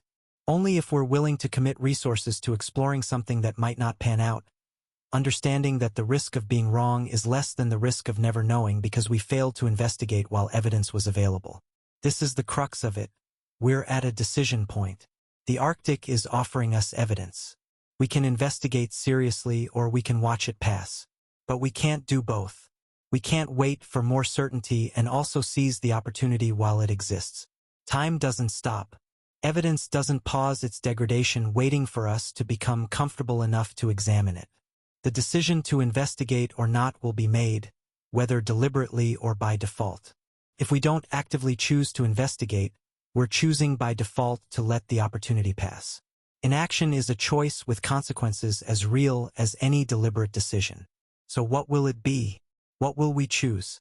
Will we be the generation that investigated the Arctic seriously, that tested the hypothesis rigorously, that was willing to challenge fundamental assumptions in pursuit of understanding? Or will we be the generation that let the opportunity pass, that watched evidence emerge and degrade without documenting it properly, that prioritized comfort over knowledge? These are stark alternatives, but they're real. The middle ground, investigating somewhat when convenient without serious commitment, won't work. Arctic research is too difficult, too expensive, too demanding to pursue half-heartedly. It requires full commitment or it doesn't happen in any meaningful way. Full commitment means institutions making this a priority, scholars devoting careers to it, funding bodies supporting it consistently over years and decades. It means interdisciplinary collaboration, bringing together archaeologists, geneticists, linguists, climate scientists, mythology scholars. It means coordinated programs specifically targeting questions about early Arctic occupation, not just opportunistic responses to chance discoveries. Does that commitment exist? Not yet, not at the scale needed. There are individual scholars working heroically, often with minimal resources. There are isolated projects producing important findings. But there's no coordinated international program, no major institutional commitment, no widespread recognition that this is a priority question deserving sustained, systematic investigation. Creating that commitment is the challenge. How do you convince institutions to invest in investigating something controversial, something that challenges established narratives, something where outcomes are uncertain? How do you make the case that Arctic origins deserves the resources currently devoted to other questions, other regions, other priorities? The case rests on multiple arguments. First, the question is important. Understanding when and how humans occupied the Arctic has implications for our broader understanding of human history, adaptability, and cultural development. It's not a minor detail but a fundamental question about human capabilities and origins. Second, the question is timely. The evidence is emerging now, being revealed by climate change. This is a unique window of opportunity that won't last. We investigate now or we lose the chance to investigate at all. Third, the question is testable. The Arctic hypothesis makes specific predictions that can be examined through archaeological survey, genetic analysis, linguistic reconstruction, and mythological study. It's not vague speculation but a concrete hypothesis amenable to rigorous testing. Fourth, the evidence is suggestive. Not definitive but consistent across multiple disciplines, forming patterns that warrant investigation. The anomalies are real, documented, published. They deserve explanation, and the Arctic hypothesis provides a plausible framework for understanding them. These arguments should be compelling. They should be sufficient to justify serious investigation even without prior certainty about outcomes. But arguments alone aren't enough. What's needed is translation of those arguments into funding, into institutional support, into career paths for scholars who want to work on these questions. That translation is political as much as intellectual. It requires convincing people who control resources that Arctic origins is worth supporting. It requires navigating academic politics, institutional priorities, funding agency mandates. It requires building coalitions, finding champions, creating momentum. These are social processes, not purely scientific ones. But they're necessary for scientific investigation to happen. The best hypothesis in the world goes nowhere if no one is willing to fund testing it, if no institutions support scholars working on it, if it remains perpetually marginalized regardless of evidence. The Arctic hypothesis is at that critical juncture. It has enough evidence to be taken seriously but not yet enough institutional support to be investigated systematically. It needs champions who can make the case to funders and institutions. It needs scholars willing to devote careers to it despite professional risks. It needs institutions willing to make it a priority despite its controversial nature. Will those emerge? Will someone or some group step forward to build the coalition necessary for systematic investigation? Or will the opportunity pass while everyone waits for someone else to take the lead? These questions don't have predetermined answers. The outcome depends on choices individuals and institutions make over the next few years. Small decisions that collectively determine whether the Arctic hypothesis gets seriously investigated or remains perpetually marginal. What's frustrating is that the scientific case for investigation is clear. The evidence warrants it. The methods exist. The window is open. Everything is in place except the collective decision to make it a priority. That decision could happen quickly if the right pieces fall into place. A major institution deciding to make this a priority could catalyze the field. A significant funding commitment could create opportunities for scholars to work on these questions. A particularly dramatic discovery could force broader reconsideration. Or it could happen slowly, through gradual accumulation of evidence and growing recognition that the conventional narrative doesn't adequately explain Arctic anomalies. Through generational change as younger scholars less invested in established models enter the field. Through continued work by individual scholars building the case piece by piece. Either way, quickly or slowly, the shift seems inevitable eventually. The evidence is too consistent, the anomalies too numerous, the patterns too clear to be dismissed indefinitely. At some point, the Arctic hypothesis will have to be taken seriously, will have to be investigated systematically rather than dismissed reflexively. The question is when. When will that shift happen? Will it happen while evidence is still emerging from the melting ice, while we have the opportunity to document and study it? Or will it happen later, after the evidence has degraded, after we've lost the window of opportunity, when all we have left are the documented anomalies and the knowledge that we could have investigated more thoroughly if we'd acted when evidence was available? That timing matters immensely. Investigate now while evidence is emerging, and we have the opportunity to resolve the question definitively, to understand in detail what human occupation of the Arctic looked like during previous warm periods.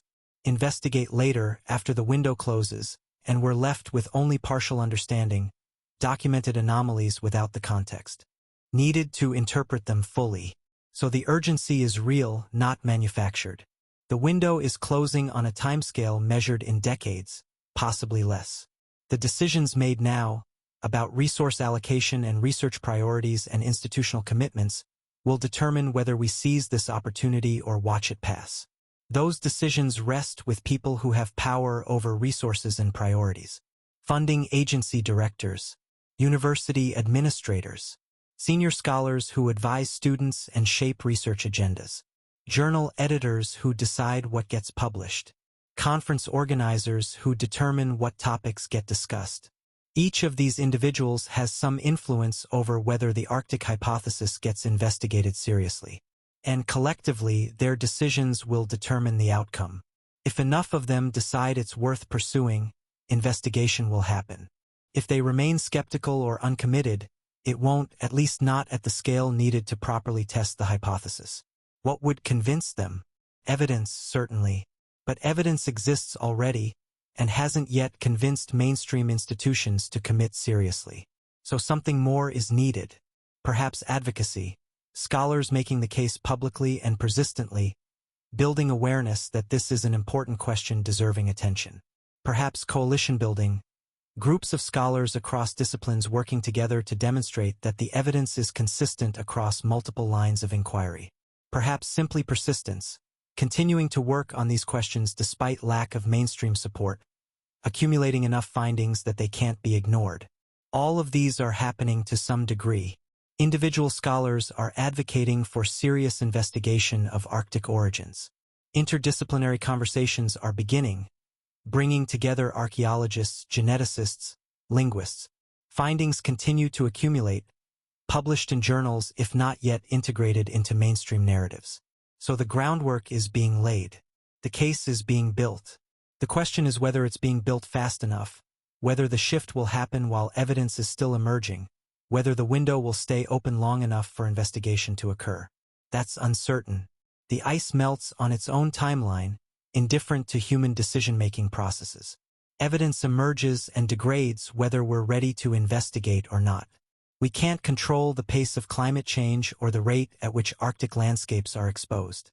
We can only control whether we're prepared to investigate what emerges, whether we've committed the resources and attention necessary to document evidence while it exists.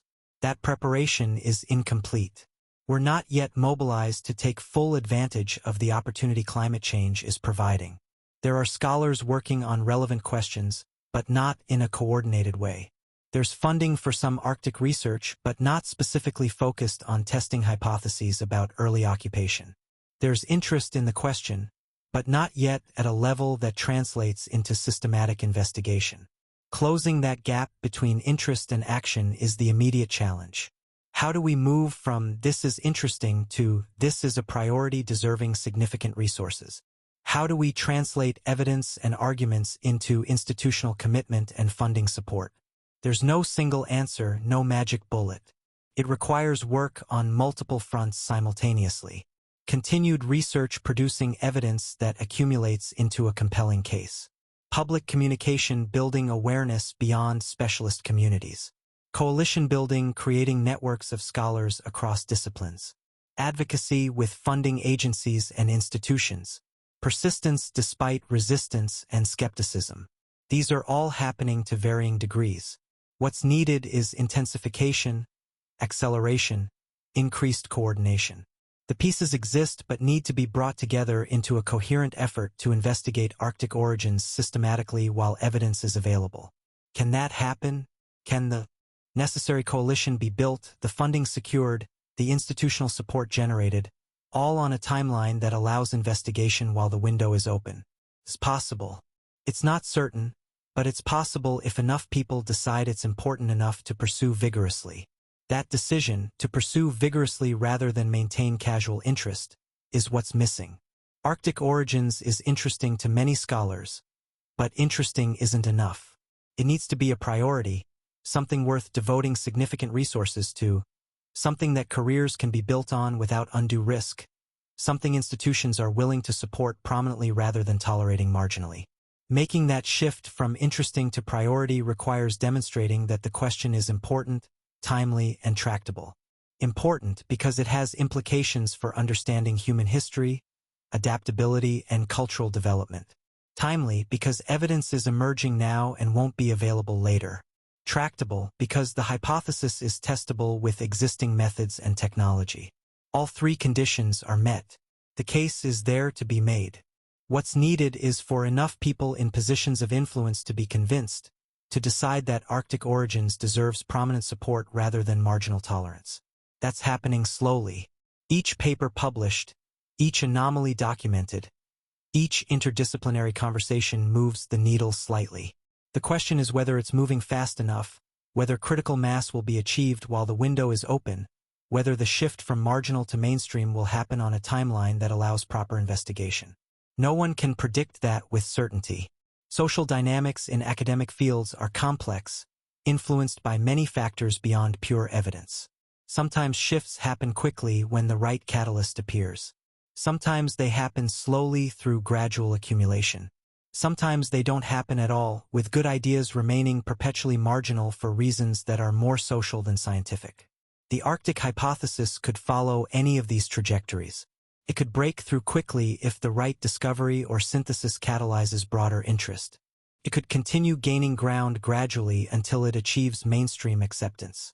Or it could remain marginal indefinitely, interesting to specialists but never quite breaking through to priority status. Which trajectory it follows depends on actions taken by individuals and institutions over the next few years. Not predetermined, not foreordained, but contingent on choices made, resources allocated, priorities set. That contingency is both frustrating and empowering.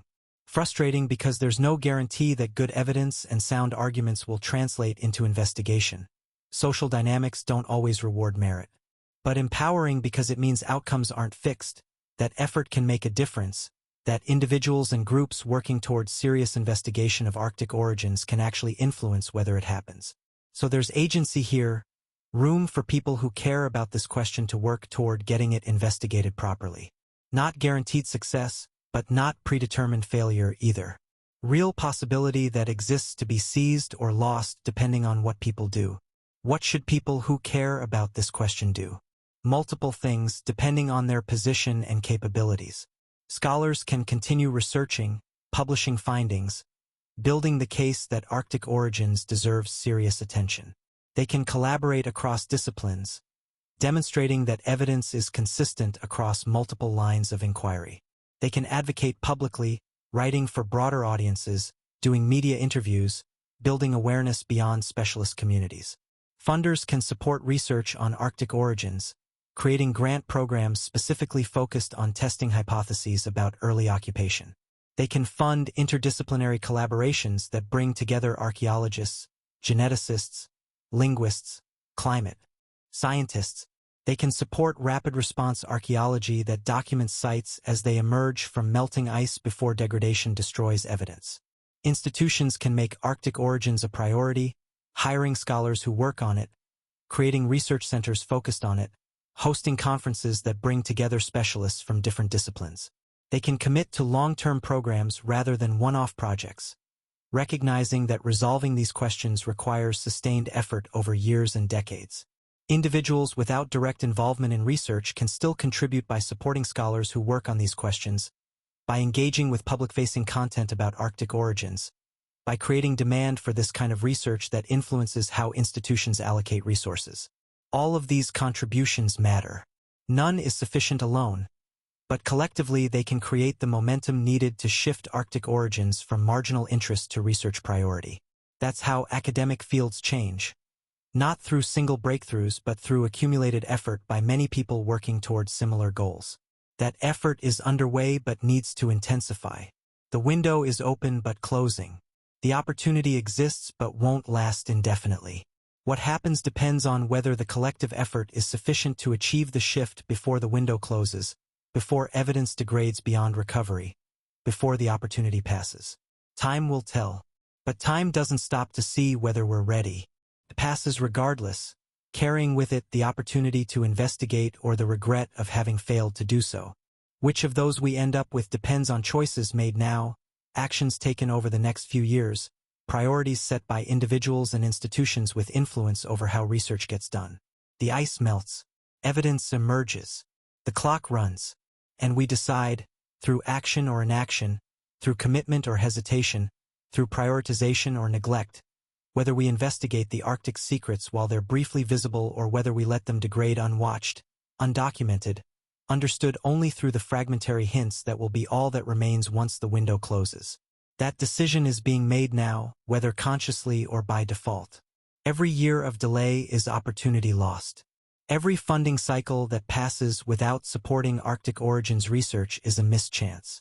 Every institution that declines to make this a priority is a vote for letting the opportunity pass. But also every scholar who persists in working on these questions is building the foundation for eventual investigation. Every paper published is evidence accumulated. Every interdisciplinary conversation is progress toward the synthesis needed to make the case compellingly. Every public article or lecture is awareness raised that might eventually translate into support. So the outcome isn't determined. It's being determined through countless small decisions and actions that collectively shape whether serious investigation happens while evidence is available. The process is slow, frustratingly slow when the urgency is clear. But it's not static. Things are moving in directions that could lead to breakthrough if the momentum continues and intensifies. What would breakthrough look like? Probably not a single dramatic moment, but rather a tipping point where accumulated evidence, growing awareness, and building institutional support reach critical mass. The point where mainstream institutions can no longer treat Arctic origins as marginal, where funding becomes available for systematic investigation, where young scholars can pursue these questions without unreasonable career risk, where interdisciplinary collaboration is supported rather than merely tolerated. That tipping point could be close. The evidence has been accumulating. The anomalies are multiplying. The questions are becoming harder to dismiss. The case is being built, piece by piece, publication by publication. Maybe just a little more push is needed. Maybe just a few more years of sustained effort. Maybe just the right synthesis or discovery to catalyze broader recognition. Or maybe the resistance is deeper, the inertia greater, the shift further off than it seems. Maybe it will take generational change, waiting for scholars invested in current models to retire and be replaced by those with fresh perspectives. Maybe it requires crisis, evidence so dramatic it can't be dismissed, or complete loss of the current window forcing recognition of how much opportunity was wasted.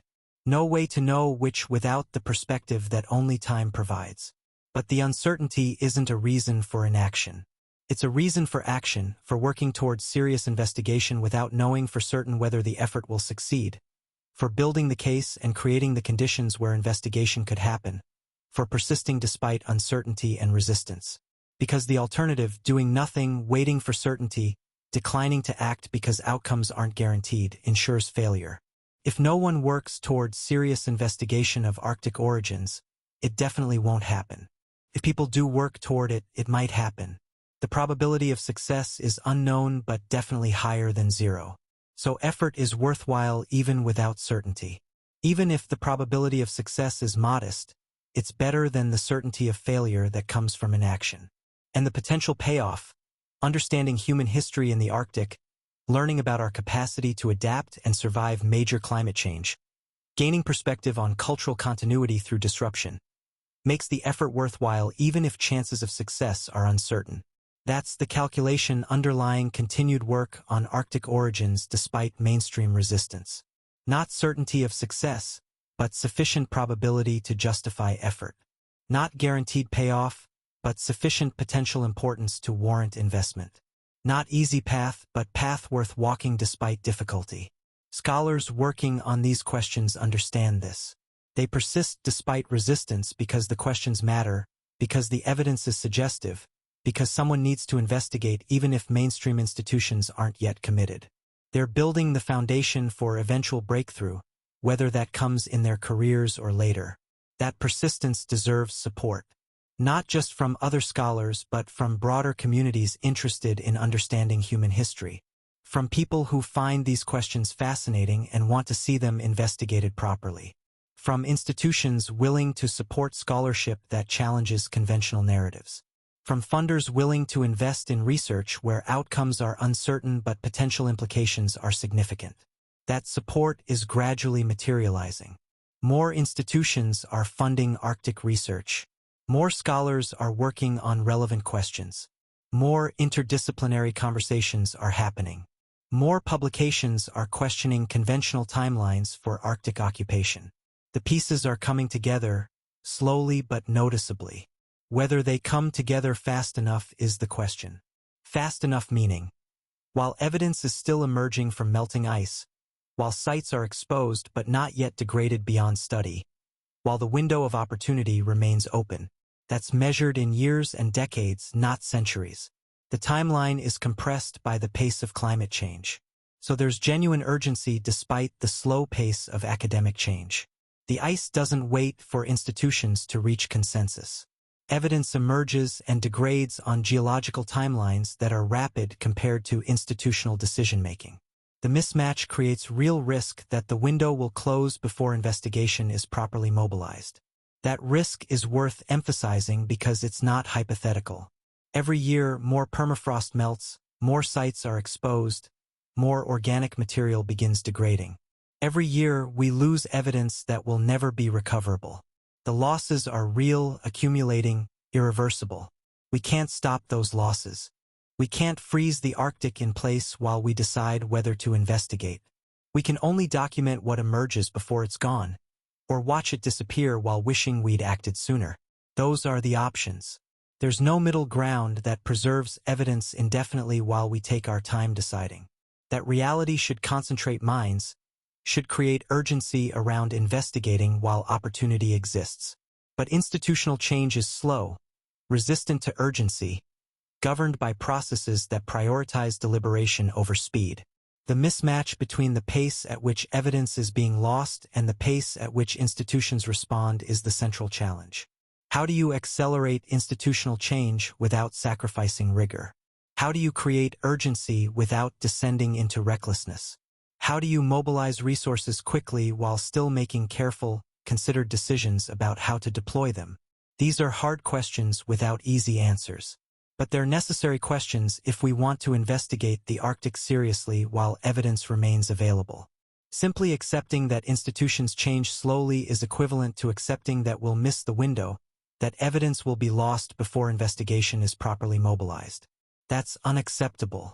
Not because it's tragic on a cosmic scale, the universe doesn't care whether humans understand their own history, but because it's a failure of our collective capacity to act intelligently, to recognize opportunity and seize it, to prioritize learning over institutional convenience. We're capable of responding urgently when we recognize crises. We can mobilize resources quickly when we decide something is important enough. The question is whether we'll recognize Arctic origins as important enough, whether we'll treat the closing window as urgent enough, whether we'll act quickly enough to investigate while opportunity exists. That recognition hasn't fully happened yet. Arctic origins remains interesting but not quite urgent, worth investigating but not quite prioritized, suggestive but not quite compelling enough to overcome institutional inertia. It exists in that liminal space where good arguments and good evidence aren't quite sufficient to catalyze action. Moving from that liminal space to active investigation requires crossing a threshold. Not a clearly defined threshold, not an obvious tipping point, but a fuzzy boundary where accumulated evidence and growing awareness combine to shift priorities and unlock resources. That threshold is reachable. The evidence is accumulating. The awareness is growing. The arguments are being refined.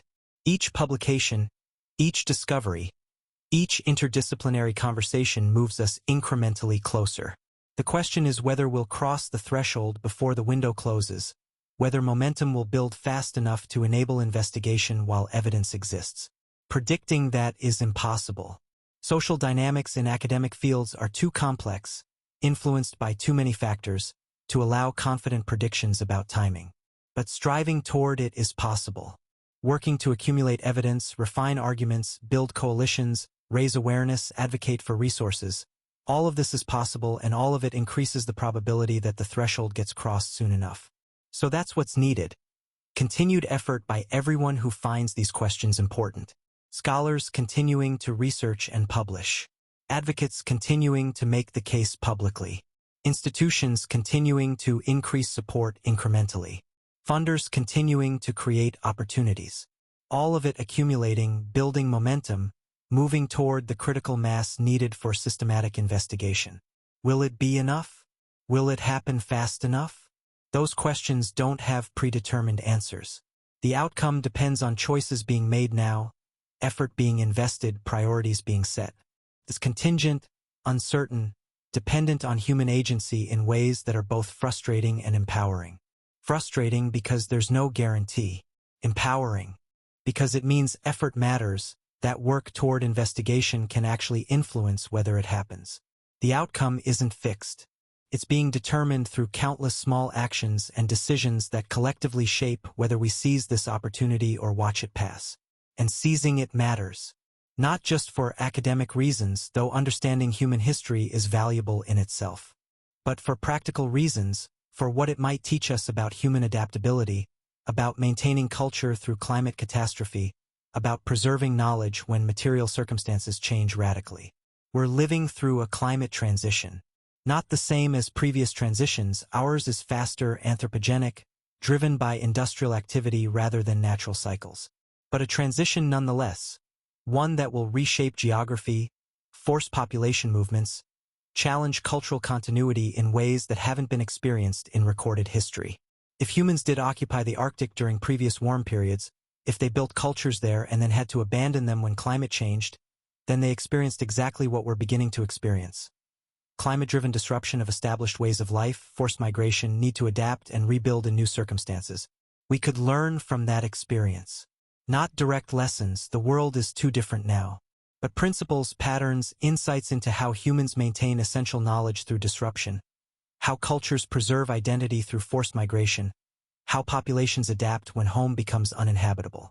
Those lessons are encoded in the traces those populations left, genetic, linguistic, cultural, material. If we can identify and study those traces systematically, we might gain understanding relevant to our own challenges. Not solutions, but perspective. Not answers, but questions worth asking. That's the practical value of investigating Arctic origins seriously. Not just satisfying historical curiosity, though that's worthwhile, but potentially gaining insights applicable to contemporary challenges. Learning from how humans have dealt with climate catastrophe in the past to inform how we might deal with it in the present and future.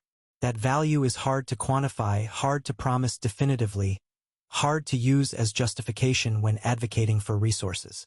But it's real. Understanding how humans have survived major disruptions in the past could prove invaluable as we navigate disruptions in the present and future.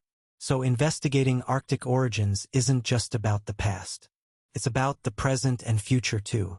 It's about understanding human capabilities and limitations, about learning from our own history, about gaining perspective on challenges we're currently facing. That broader significance strengthens the case for serious investigation. Arctic origins isn't a narrow specialist question interesting only to academics. It's a question with implications for how we understand ourselves as a species, how we think about our relationship with climate and environment, how we approach contemporary challenges. Making that case that Arctic origins has contemporary relevance, not just historical interest, could help build the support needed for systematic investigation. It connects the question to concerns that extend beyond academic specialists, that resonate with broader communities worried about climate change and interested in understanding human adaptability. That connection is worth emphasizing. Not overstating it, not claiming Arctic origins research will solve climate change, but noting honestly that understanding how humans have dealt with major climate transitions in the past could provide valuable perspective for dealing with current transitions. That's a careful claim, modest but defensible, and it might help convince funders and institutions that Arctic origins deserve support, that it's not just interesting historically but potentially valuable practically. Whether that argument will be persuasive remains to be seen, but it's worth making, worth including in the case for serious investigation. Because it's true, investigating Arctic origins could teach us things relevant to contemporary challenges. And because it might help shift the question from marginally interesting to clearly important, from worth investigating eventually to worth investigating now. That shift is what's needed. From eventual to now. From interesting to important. From marginal to central. The question is how to achieve that shift, what arguments and evidence and advocacy will be sufficient to tip priorities and unlock resources. There's no formula. Different institutions and funders respond to different considerations. Some are persuaded by pure evidence. Some respond to potential practical applications. Some are influenced by public interest. Some follow disciplinary trends. Some respond to advocacy by prominent scholars. All of these approaches are being pursued to varying degrees. The evidence is being accumulated and published. The practical relevance is being articulated. Public interest is being cultivated through books and media. Interdisciplinary trends are being fostered. Prominent scholars are beginning to weigh in. It's a multi-front effort as it needs to be. No single approach will be sufficient. But collectively, these efforts might reach critical mass, might tip enough institutions and funders to create the resources and support needed for systematic investigation. That tipping point might be close. The conversation about Arctic origins has changed noticeably even in the past few years. More publications questioning conventional timelines. More interdisciplinary engagement. More public interest. More institutional acknowledgement that this is a legitimate question worth investigating, even if mainstream support hasn't yet fully materialized. That's progress. Not breakthrough yet, but movement in the right direction. The question is whether momentum will build fast enough to enable serious investigation while the window remains open, while evidence continues to emerge from melting ice.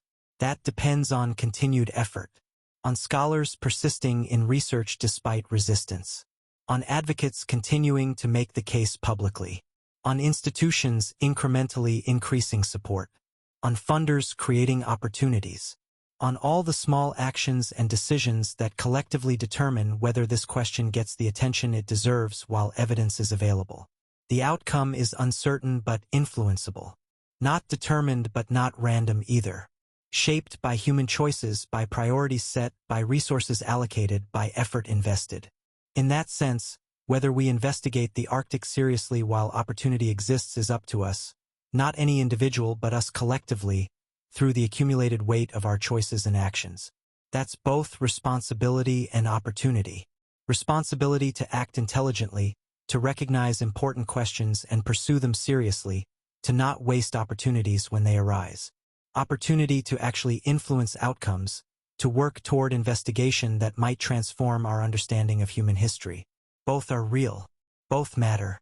Both should motivate continued effort toward serious investigation of Arctic origins, toward crossing the threshold from marginal interest to research priority, toward mobilizing resources while evidence remains available.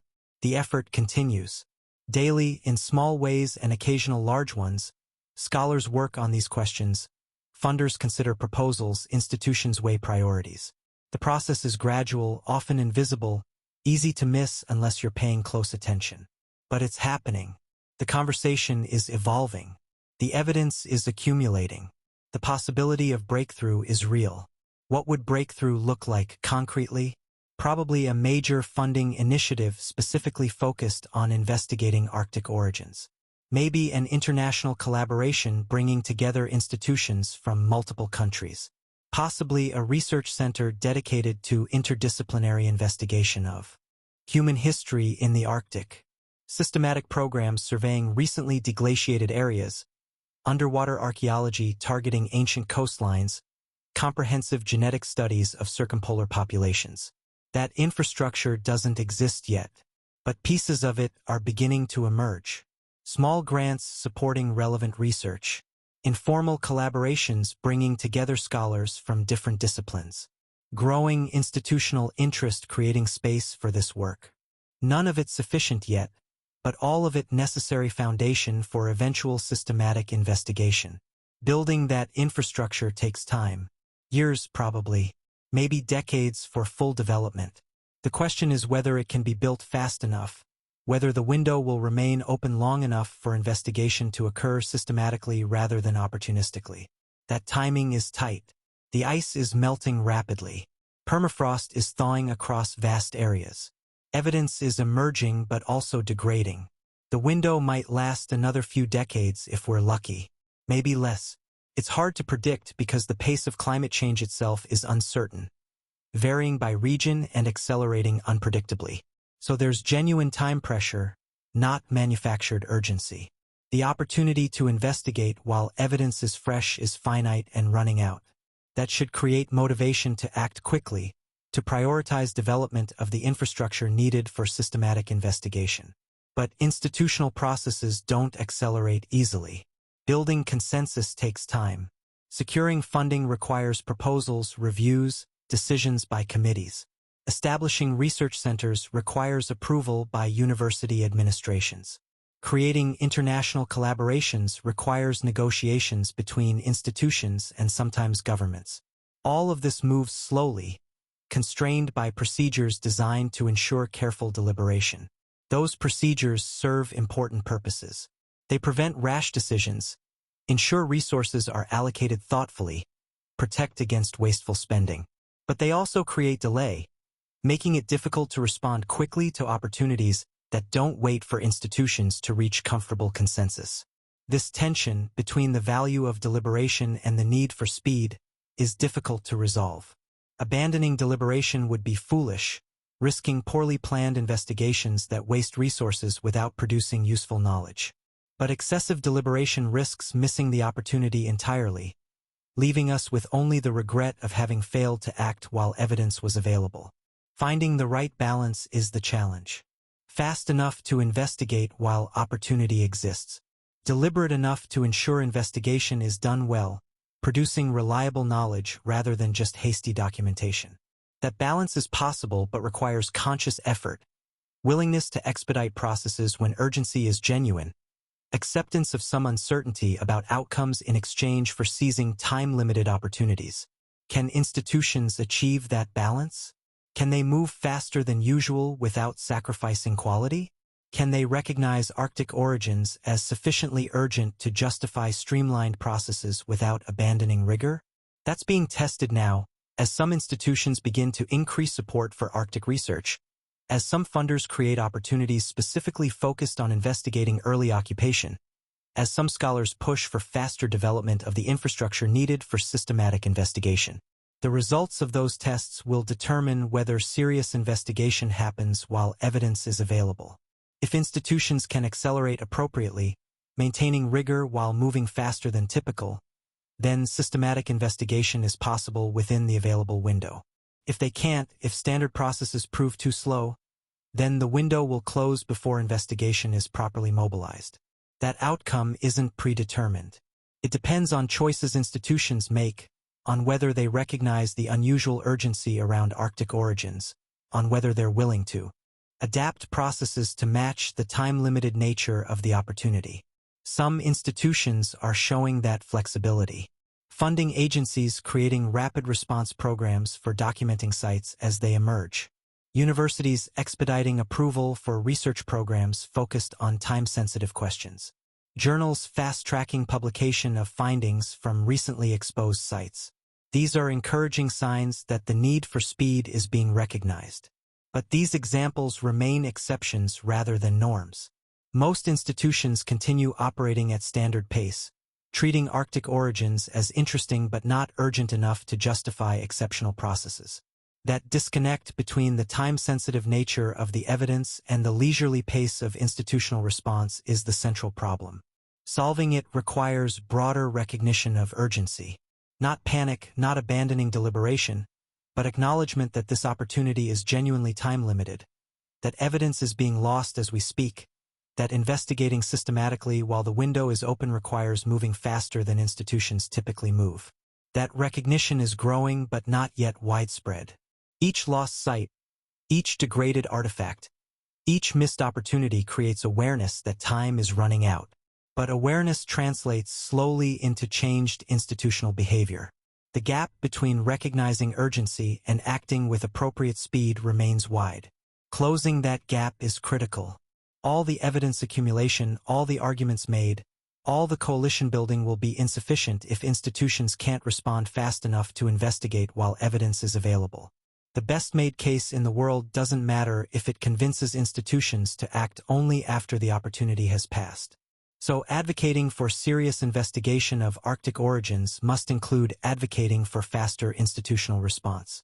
Making the case not just that this question deserves investigation but that it deserves investigation now, that the time-limited nature of the opportunity justifies expedited processes, that delay equals failure regardless of eventual consensus.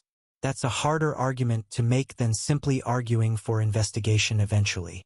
It requires convincing institutions not just to support research but to support it urgently, to prioritize it over other worthy questions, to move faster than they're comfortable moving. But it's necessary. The evidence won't wait. The ice won't stop melting to accommodate institutional schedules. The window will close whether institutions have reached comfortable consensus or not. We investigate quickly or we investigate never. There's no middle ground where evidence patiently waits for us to get around to it. That reality needs to be confronted honestly, not to create panic but to acknowledge what's actually at stake. We're in a unique historical moment where evidence about early Arctic occupation is briefly accessible. In a few decades, it will be gone. The opportunity exists now and won't recur. How we respond will determine whether we learn what that evidence could teach us or whether we lose it undocumented, unanalyzed, understood only through the fragmentary glimpses that are all future generations will have. That's the choice. Not a hypothetical future choice, but a choice being made now through actions taken or not taken, priorities set or not set, resources allocated or not allocated. Every year that passes without serious investigation is a year of evidence lost, a year of opportunity wasted, a year closer to the window closing completely. We can choose to act, or we can choose, through inaction, to let the opportunity pass. But we can't choose to preserve the opportunity indefinitely while we take our time deciding. Time doesn't stop. Evidence doesn't pause its degradation. The world continues regardless of our readiness to investigate it. That's the fundamental reality underlying all discussions of Arctic origins. The evidence is transient. The opportunity is fleeting. Investigation must happen now or never. There's no eventually, no when we're ready, no after we've reached consensus. Now or never. Those are the options. Framing it that starkly might seem melodramatic. But it's accurate. The window is finite and closing. We're not talking about centuries or even generations, we're talking about decades, maybe less depending on how climate change accelerates. That's one career span for a scholar, one funding cycle for a major initiative, one generation of institutional leadership. Within that span, either we mobilize systematic investigation or we don't. Either we create the infrastructure necessary to document and analyze what's emerging from the Arctic or we watch it emerge and degrade without proper study. Those outcomes are radically different in their implications for what we'll know about human history in the Arctic.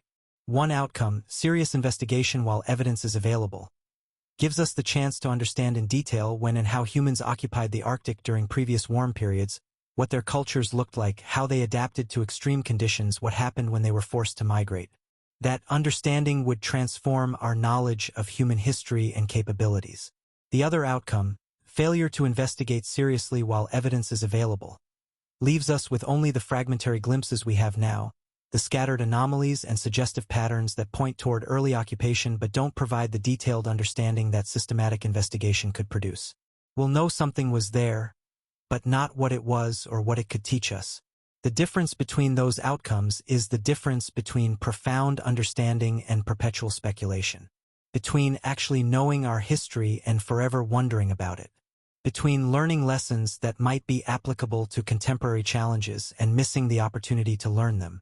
That difference is worth caring about, worth working toward the better outcome, worth the effort required to mobilize systematic investigation while opportunity exists. Not guaranteed success, nothing is guaranteed, but possible success, achievable if enough people recognize its importance and work toward it with appropriate urgency. That work is happening. Scholars are researching, publishing, building the evidence base. Advocates are making the case publicly, raising awareness, cultivating interest. Institutions are beginning to increase support, creating opportunities for investigation. Funders are recognizing the time-sensitive nature of the question, developing programs that can respond quickly. All of this is necessary and encouraging. But is it sufficient? Is it happening fast enough? Will it achieve critical mass before the window closes? Those questions don't have certain answers. But asking them is important, maintaining awareness that time is running out, that effort needs to intensify, that what's been done so far, while valuable, isn't yet enough to ensure serious investigation happens while evidence is available. What more needs to happen? Hard to say precisely, depends on what obstacles prove most significant, what opportunities arise, what advocates prove most persuasive, what institutions prove most willing to act with appropriate urgency. But broadly, more resources need to be committed more quickly. More institutions need to make Arctic origins a priority, not just a marginal interest. More scholars need support to work on these questions without undue career risk. More interdisciplinary collaboration needs to be fostered and funded.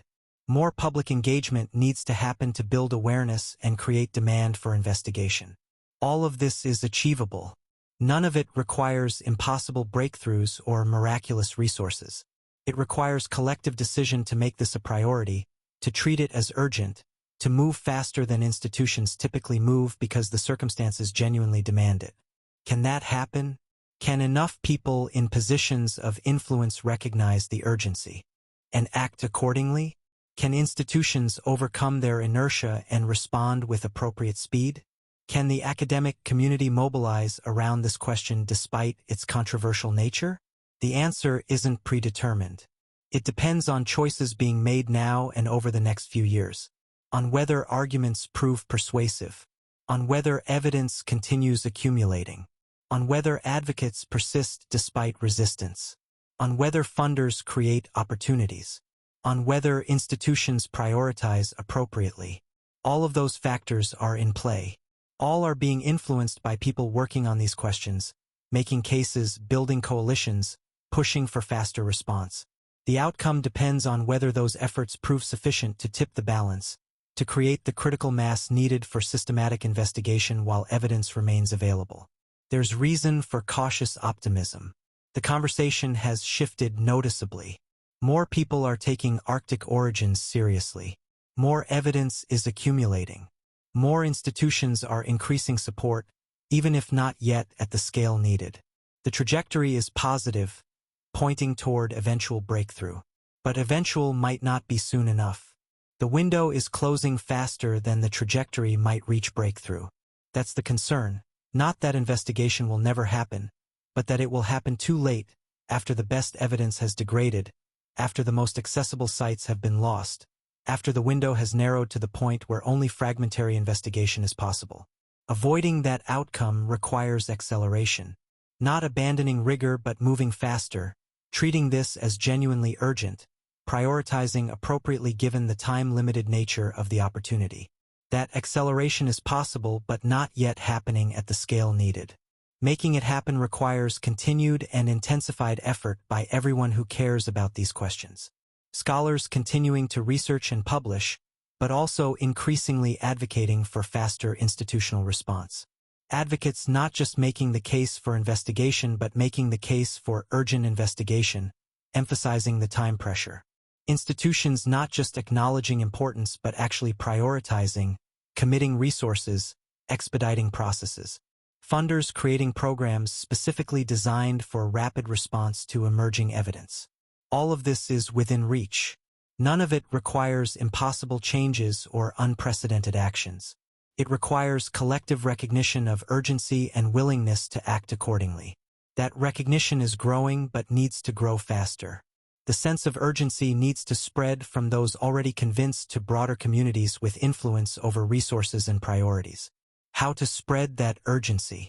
Through continued communication, through demonstration of the evidence, through articulation of what's at stake, through making vivid the reality that we're losing evidence every day, that sites are degrading as we speak, that the window is closing whether we're ready or not. That message needs to be heard not just by specialists but by administrators, funders, policymakers, public audiences, everyone who has some influence over whether investigation happens at scale and speed needed. It needs to be communicated in ways that resonate, that make clear the unique nature of this opportunity and the genuine urgency around seizing it. That communication is happening but needs to intensify. Every article written, every lecture given, every interview conducted, every grant proposal submitted is part of building the case. But more is needed. More volume, more frequency, more venues, more audiences. The message needs to reach critical mass, to become inescapable, to make ignoring the urgency more uncomfortable than addressing it. That's the challenge, making Arctic origins impossible to ignore, impossible to defer, impossible to treat as marginal or eventual.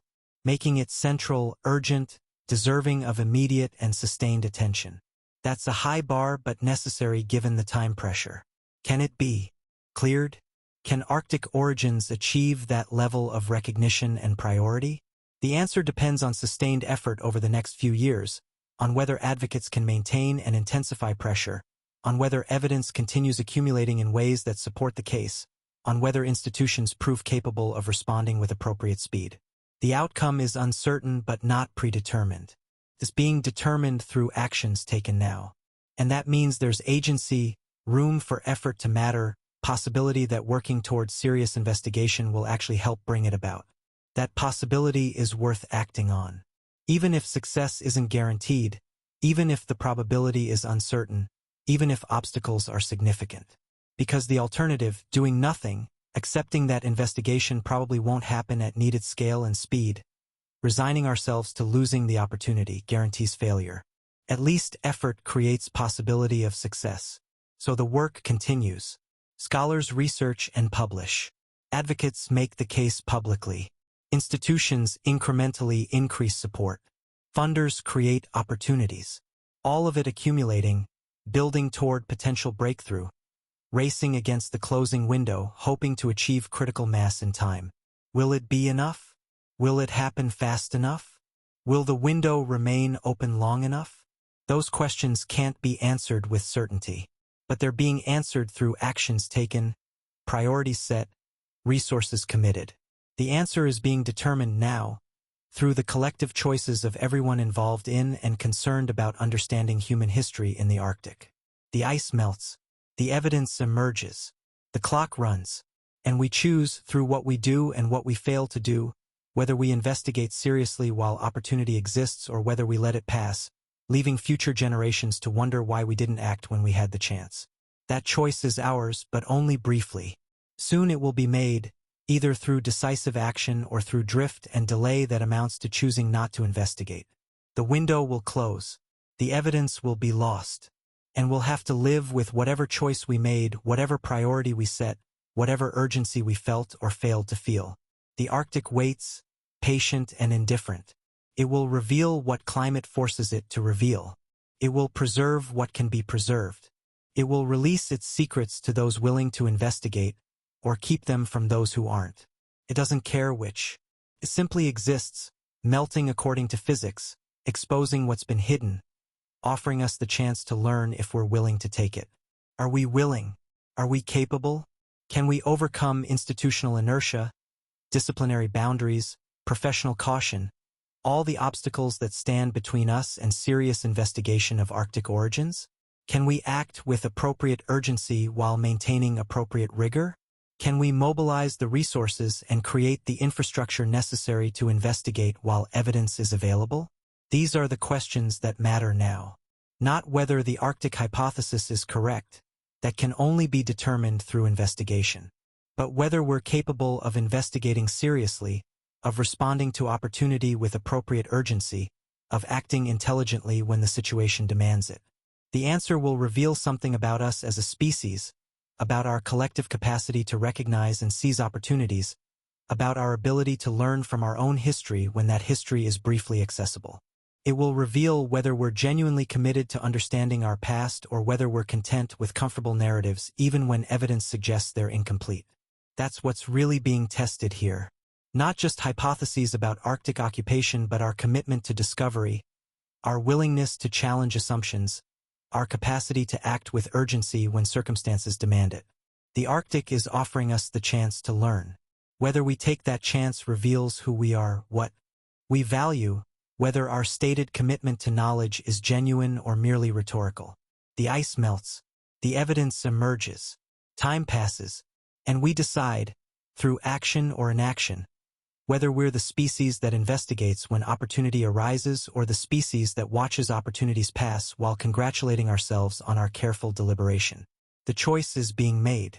Now, through what's done and what's left undone, through resources committed or withheld, through priorities set or deferred, through urgency felt or dismissed, the Arctic remembers everything. The ice preserves what it can. The land holds traces of everyone who walked across it.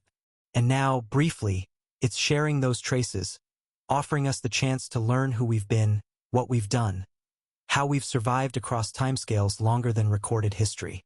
That offer won't last. The ice melts, the permafrost thaws, the evidence degrades, the window closes. Soon, in years and decades, not centuries, the opportunity will be gone. The Arctic will have revealed what it's going to reveal, and what we didn't document will be lost forever. What will we do with the time we have? Will we investigate seriously? Or will we watch the evidence emerge and disappear while we remain comfortable in our certainty that there's nothing there worth finding?